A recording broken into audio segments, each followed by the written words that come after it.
আসসালামু আলাইকুম রহমতুল্লাহ বরকাত। আজকে আমি একটা বিষয় নিয়ে আলোচনা করতে চেয়েছিলাম, সেটা হলো আমরা যখন বাস বা ট্রেনে ভ্রমণ করি ওই ওই সময়টা নিয়ে। বিষয়টা হচ্ছে আসন ভাগাভাগি। মনে করেন আমি চট্টগ্রাম থেকে ঢাকায় যাচ্ছি বা কুমিল্লা যাচ্ছি, যেখানে যাচ্ছি মনে করেন, তো সিট পেয়েছি মনে করেন, কিন্তু আমার সামনে একজন বৃদ্ধ মানুষ দাঁড়িয়ে আছে, উনি আসন পায় নাই আর কি। এখন উনি আমার দিকে যেভাবে তাকাচ্ছে, একটা আসলে মানে আমার সাথে একটু শেয়ার করবে বা সিট চাচ্ছে, কিন্তু মুখ লাজে বলতে পারছে না। তা আমাকে বুঝতে হবে, আমার বাবা সমবয়সী যদি হয়ে থাকে, আমি নিজে ওনাকে আমন্ত্রণ করবো যে আসেন আঙ্কেল, আমরা শেয়ার করি, আমরা যাই। উনি ইতস্তত করলেও মনে মনে না, উনি আনন্দিত হচ্ছে। আর একজন মানুষকে আনন্দিত করতে পারলে আপনি সার্থক, আপনার সার্থকতা।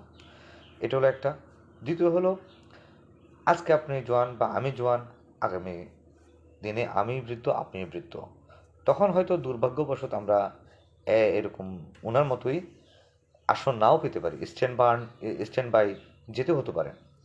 তো তখন আমরা কি করব? তখন আমরা গত দিনে যদি আমরা কাউকে ওই সুযোগটা দিয়ে থাকি আসন, তাহলে আমাদেরকে কেউ আসন দেবে। The world is reflection of your self. আপনি যদি দেন, আপনি পাবেন। আপনি দিবেন না, আপনি পাবেন না।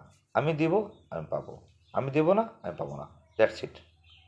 সো আমার অনুরোধ থাকবে, সবাই সহযাত্রীদের প্রতি সহানুভূতি আচরণ করব, সহানুভূতি হব, আর আগামীতে আমরা সহানুভূতি পাবো। মানবতার জয় হোক। Thank you. সালাম আলাইকুম।